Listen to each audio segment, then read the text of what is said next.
So, hello everyone. My name is Aliki. And my name is Sana, and we will be your hosts for this episode. So, first of all, we'd like to thank Adam for his eagerness to feature on our Mirai podcast.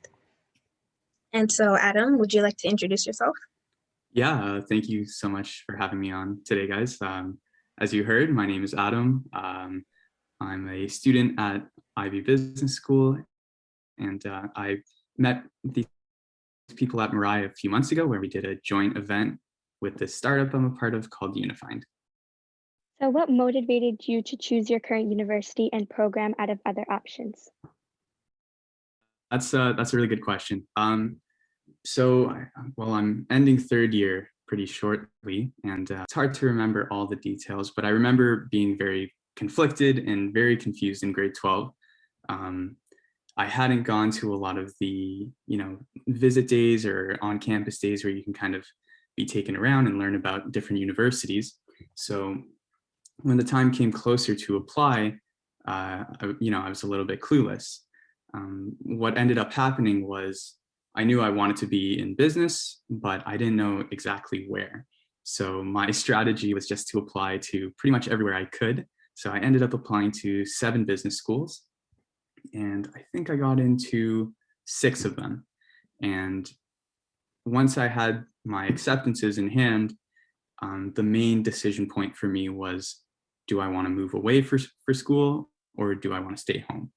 And I kind of sat on that idea for a long time, and I had to, kind of list out pros and cons for each.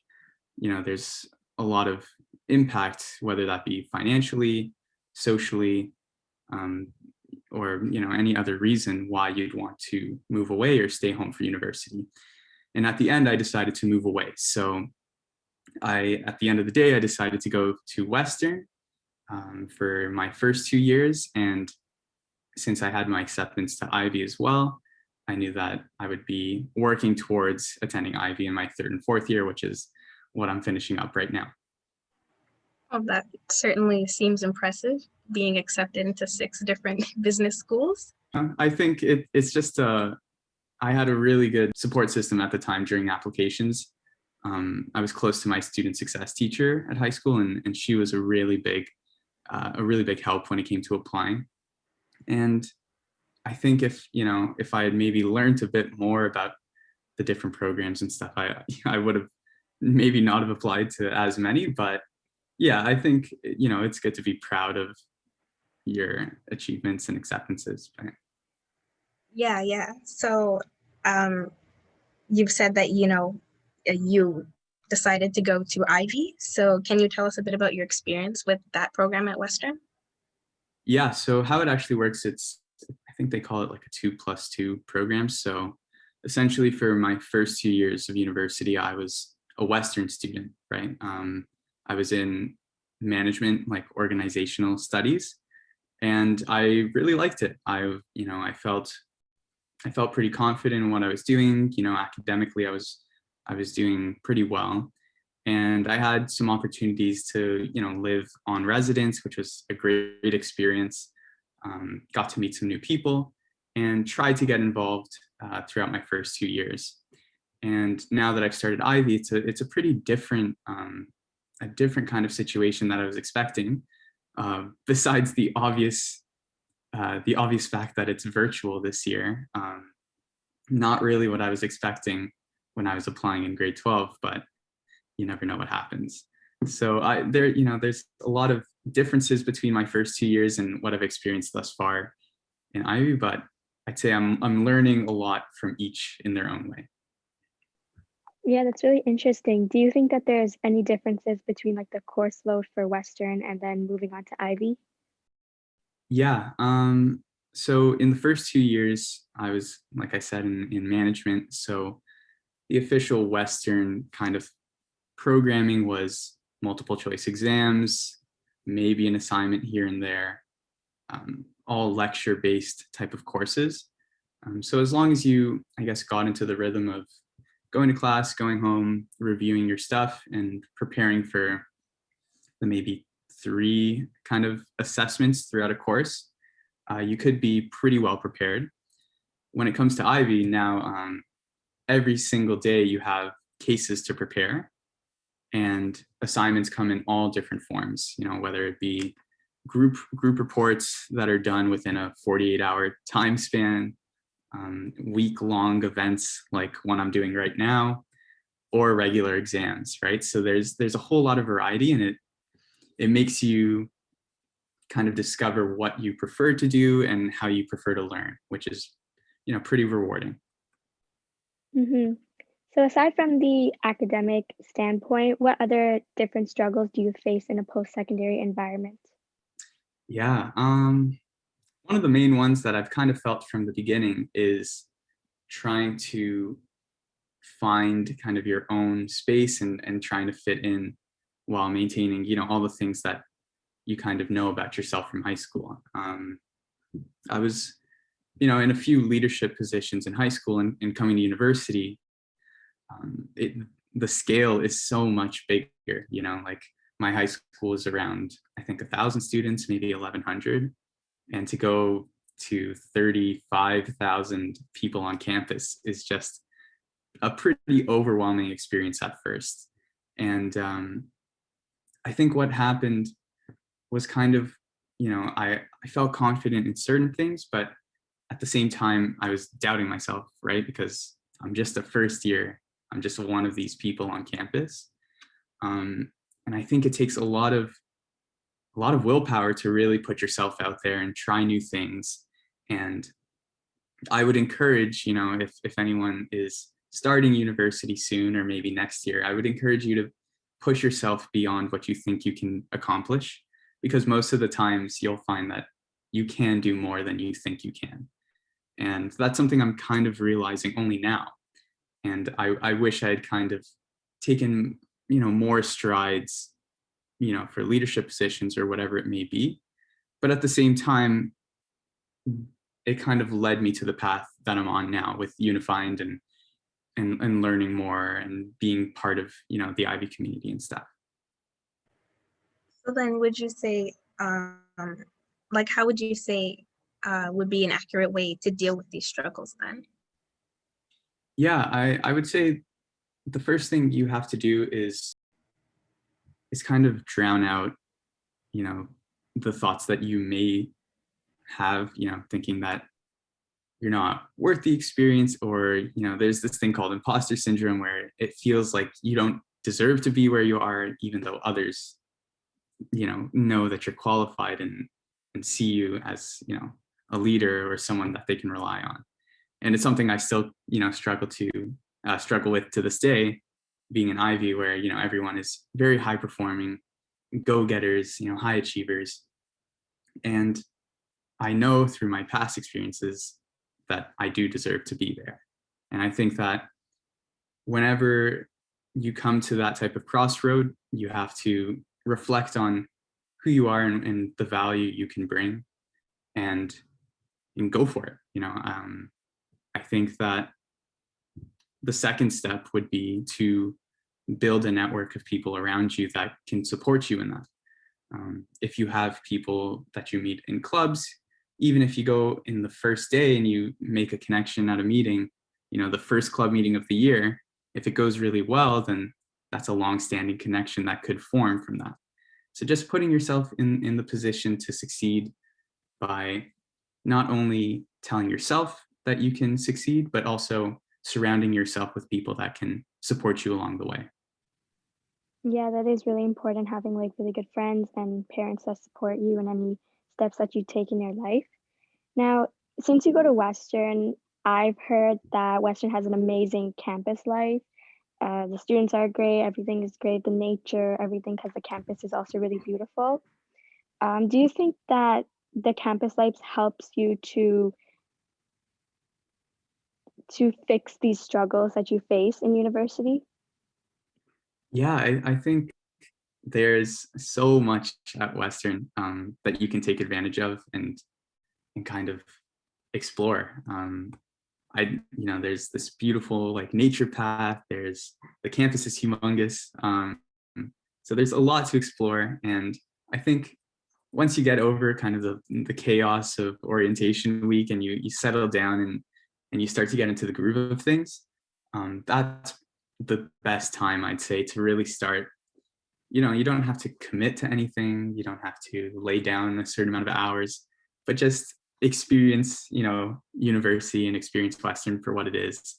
Um, Again, like it's like a city. It's so big, and you can find, whatever you're interested in. There's something there for you, and that's what I think is so valuable of about the whole university experience.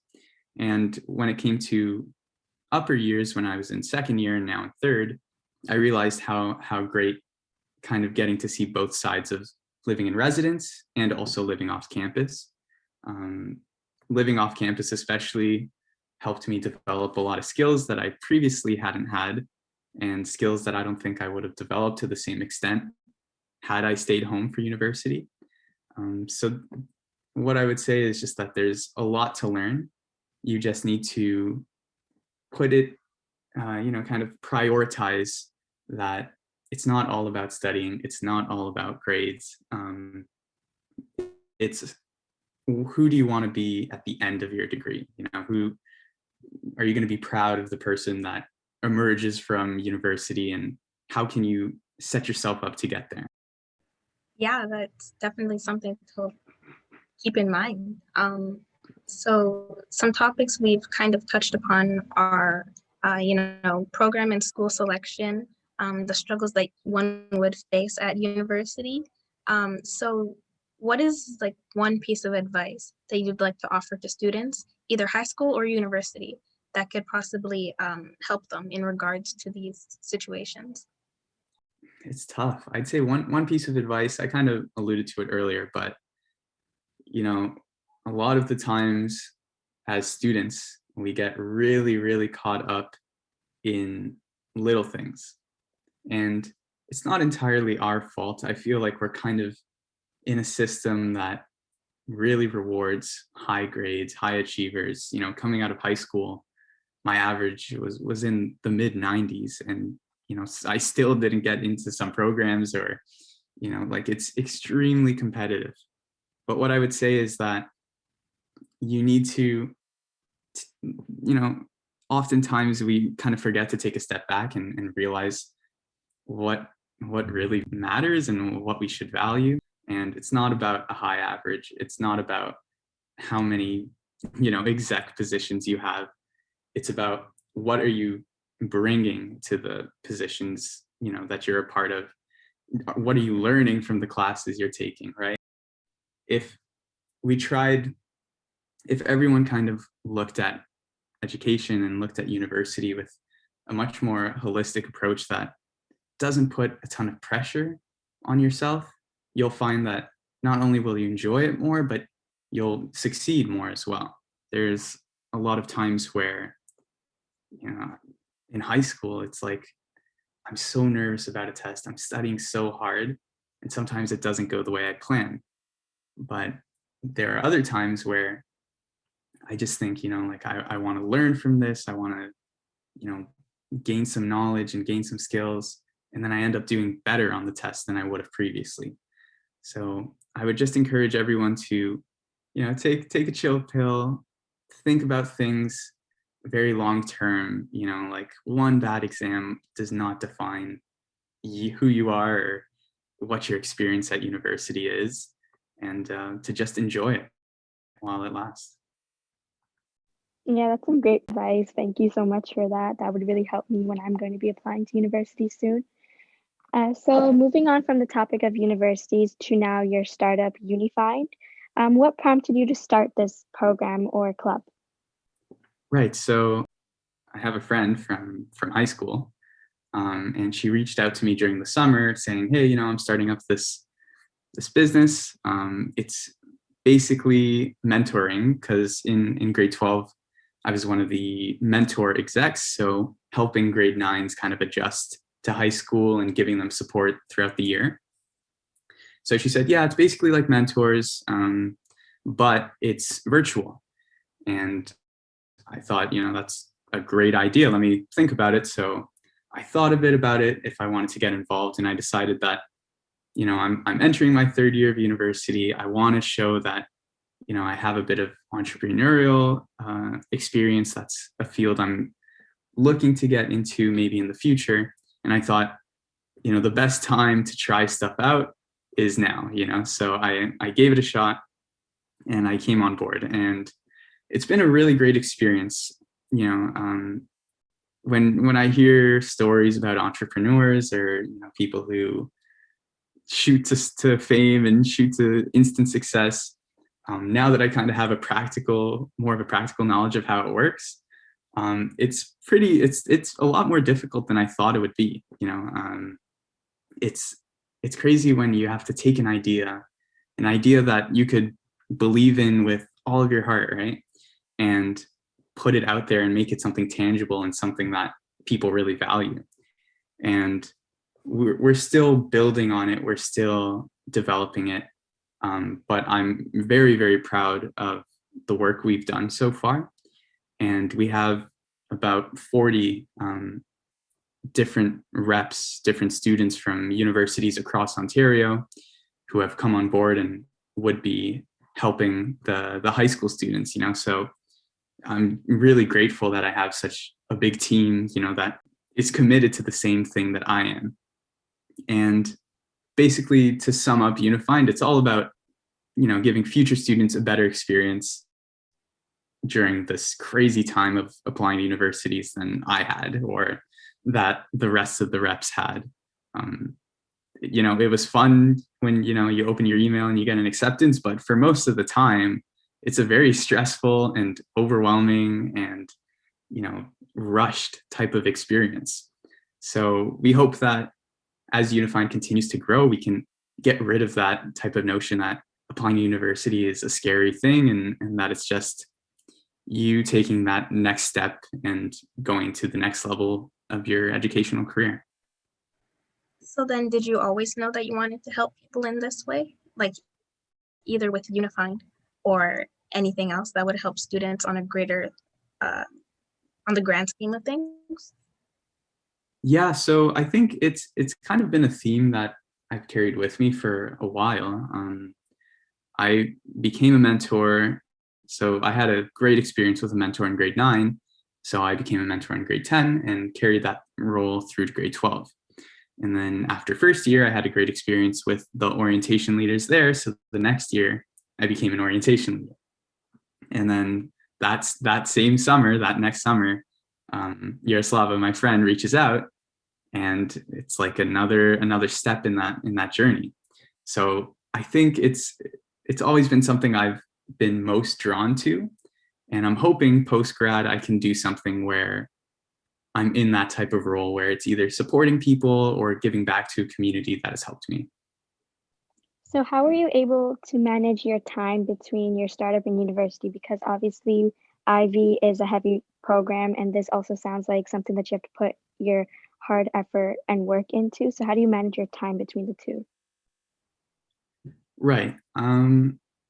I'd say it all comes down to prioritization. You need to really put down for yourself the things that you want to get done, the timelines that you want to get them done within, and you have to do your best to stick with them. And it's not always going to work out. Sometimes you'll fall a bit behind, or you may not be able to make a certain goal by the time you wanted to reach it. But you shouldn't blame yourself for any of those. As long as you're putting in a genuine effort to all of the work you do, that's the best type of success you could hope for. So for me, when it comes to day to day, I'm just making sure that I'm writing down and noting all of the things that I have to complete. Especially this year, a lot of the work is virtual, and some of the components are asynchronous. So you'll have your in-class time, but there's also a reflection you have to write after, and a comment you have to make on a post. There's a lot of stuff to keep track of. So if you don't use one already, I would really encourage to use either a scheduling app or a calendar app, and use it often. Yeah, that advice is very good. I've taken it just this semester I started. planning my stuff out, and it's helped a lot actually. So then I know you touched on the future of Unifind a bit before, but do you see Unifind expanding its services for universities outside of Ontario or even outside of Canada internationally? Yeah, I think the idea at its core is so simple and so, I guess, so universal that, I would say, why not? I think if you ask a student in the States, or if you ask a student in, I don't know, BC, they'd all kind of say the same thing of like, applying to university, it's crazy. It's how are we supposed to decide what we want to do, potentially for the rest of our lives when we're, 17, 18 years old? It's, I wish I had more resources, more information, and not just kind of information that's skewed or biased towards a certain perspective, information from firsthand, genuine experiences from current students. And I think, especially virtually, that's something that I haven't seen before. And I would hope that, we still need to, I guess, put our feet to the ground and really start operating. But once we see that we can provide value to people and that they really appreciate the work that we're doing, I'd love to scale it up for sure. Yeah, that's amazing how you want to help students internationally. That's a very big goal, and we do hope that you achieve it. So Thank moving on you. to our last question, is there just like a general question? Is there anything you've learned throughout the years that you've grown to incorporate into your school slash daily life? Whew. I think this year particularly has taught me to understand that what you can control, and what you can't control, you can't control. No one expected COVID to happen. No one expected virtual school to happen. Um, but that's out of our control. The thing that we do have to focus on is what my reaction to it will be. How am I going to carry out this school year? How am I going to carry out every single day in a way that, I'm proud of? And it's okay to say when something sucks. It's okay to say when things aren't going easy. But what matters is how long term you can kind of have a bit of perspective and see that this is just another opportunity. It's just another challenge, and that it's just another step in the journey. My transition from high school to university, and my experience in university as a whole isn't 100% exactly what I expected it to be. There were some things I liked more than I expected. There were some things I didn't like as much as I expected. But all that matters, like I said, is just taking it for what it is and experiencing it for what it is, and having as much as a positive outlook as you can.